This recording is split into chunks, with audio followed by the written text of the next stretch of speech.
No watchmaker requires less of an introduction than Rolex.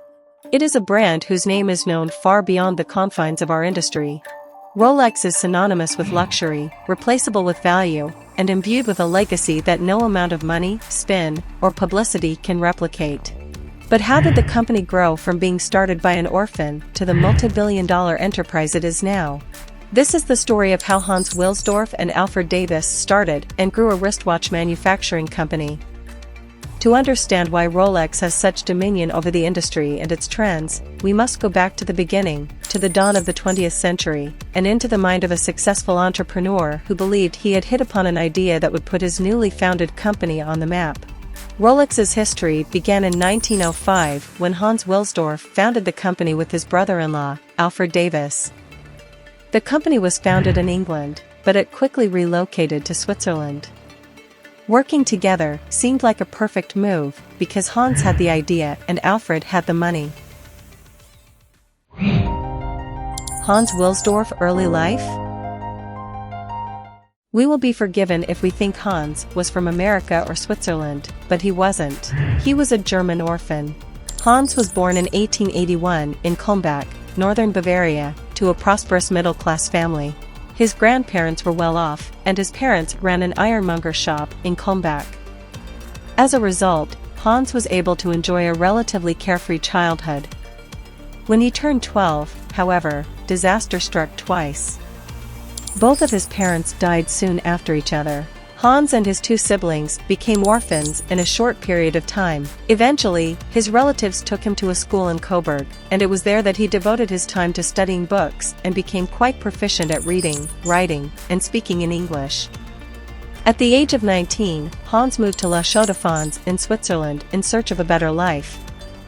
La Chaux-de-Fonds was once a premier watchmaking location, making it an excellent location to gain exclusive experience.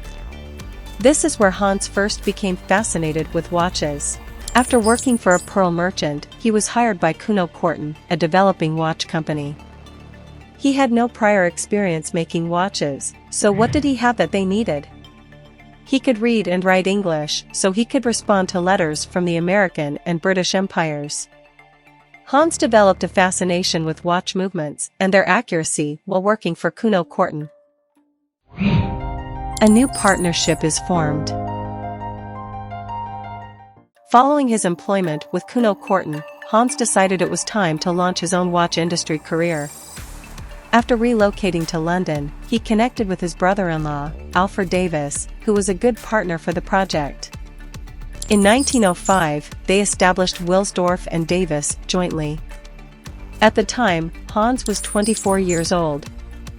The duo specialized in the distribution of timepieces.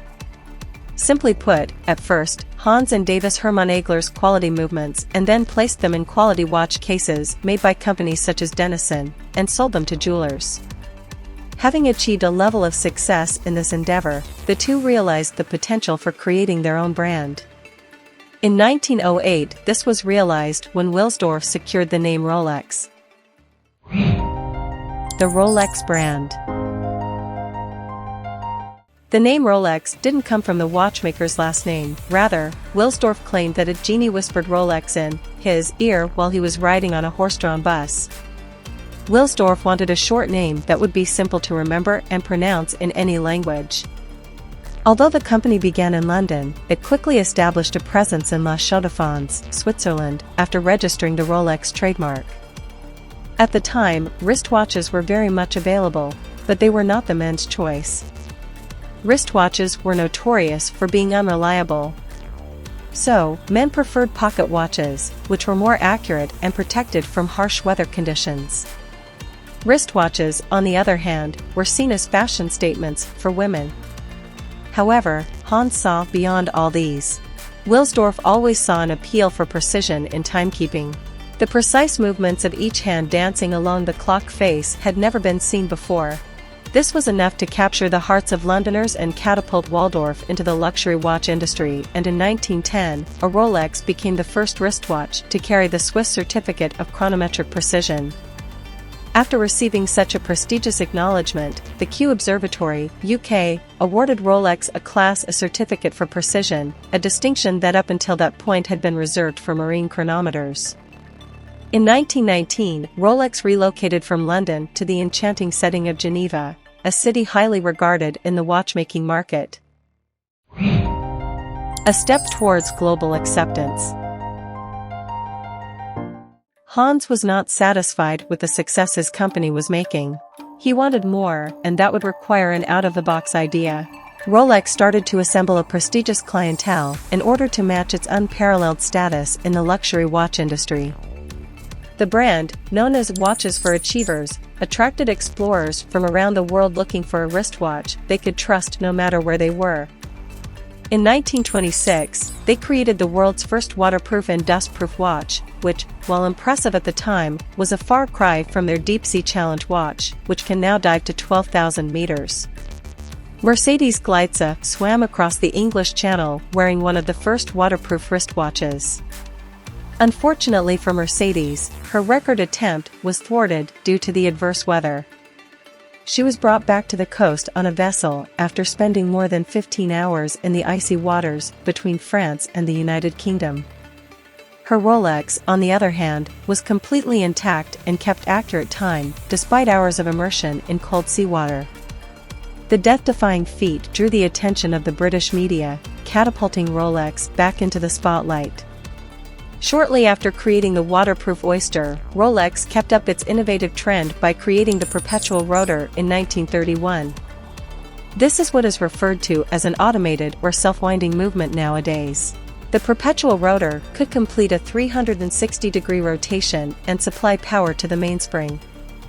Another invention added to the Oyster perpetual models was the automatic date complication. This was introduced in 1945. This model was the first automatic chronometer to have a date aperture on the dial. The Day-Date was launched in 1956 and was the first watch to display both the day and date. This model went on to be worn by U.S. President Lyndon B. Johnson and was dubbed the President's Watch. The model features a distinctive three-piece link bracelet, which Rolex calls the President Bracelet. Elite athletes began to champion Rolex as the only watch to wear in hostile environments. Sir Malcolm Campbell, aka the King of Speed, set a new land speed record of 300 miles per hour while wearing his Rolex watch. For National Geographic, James Cameron wore his Rolex as he explored the depths of the Mariana Trench. Before long, Rolex watches became so popular among elites, including Pope John Paul, Fidel Castro, James Bond, and Warren Buffett. With such a unique clientele of some of the world's most illustrious adventurers, Rolex quickly became synonymous with producing long-lasting, accurate timepieces. To Rolex, guaranteeing that their products are consistent with the brand's premium efficiency standard is just as important as the aesthetics of their watches. Still, the watches were not as expensive as they are now. Everything changed following what was called the Quartz Crisis. The Quartz Crisis. The 1970s were a transitional period for both the Swiss watch industry and the watch industry as a whole. On Christmas Day 1969, the Japanese watchmaker Seiko unveiled the Astron, the world's first quartz wristwatch. Instead of a mechanical or automatic movement, it used a battery-powered one. As a result, the Quartz Crisis began.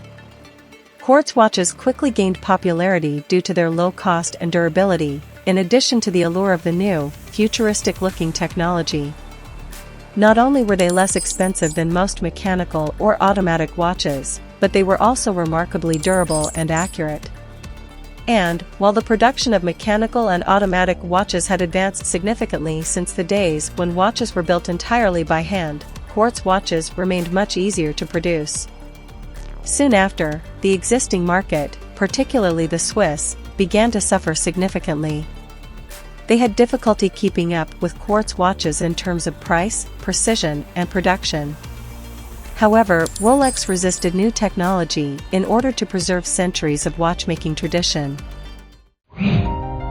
A new marketing strategy. Unable to match the watches that flooded the market from Japan, Rolex decided to do something different. The company had already made its name, so it was just a matter of putting that name further out there for the whole world to see.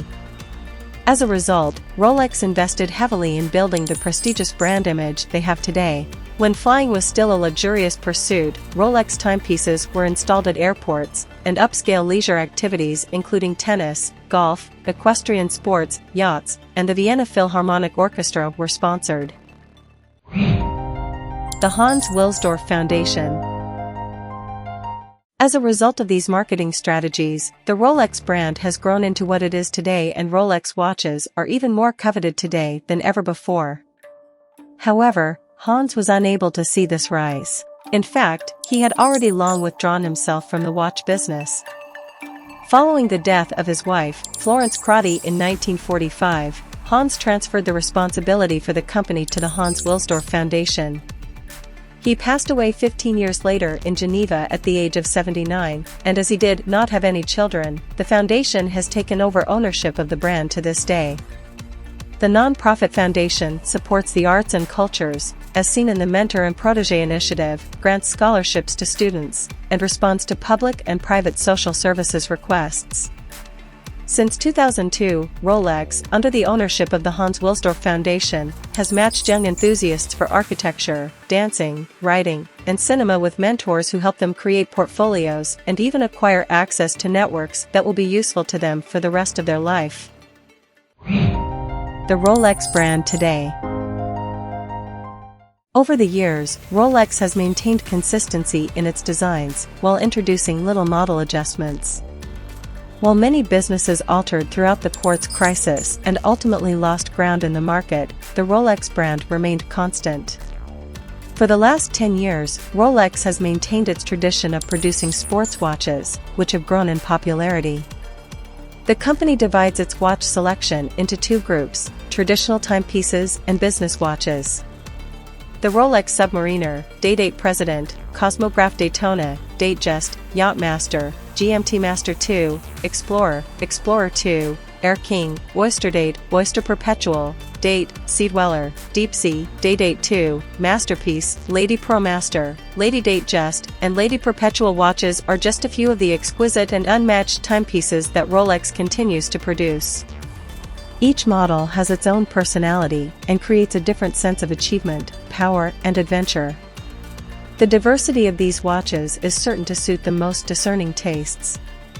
They are available in a range of sizes and metals, including gold, white gold, stainless steel, two-tone, and optional diamonds or mother-of-pearl dials. For a brand started by an orphan boy, Rolex has remained an exclusive brand, reserved only for the elite. A Rolex item is more than just a watch, it is a declaration. Instead of shouting flamboyantly at passers-by, the watch walks with its owner to support and recognize their accomplishments. A Rolex, whether it is brand new or pre-owned, exudes a level of sophistication that cannot be ignored.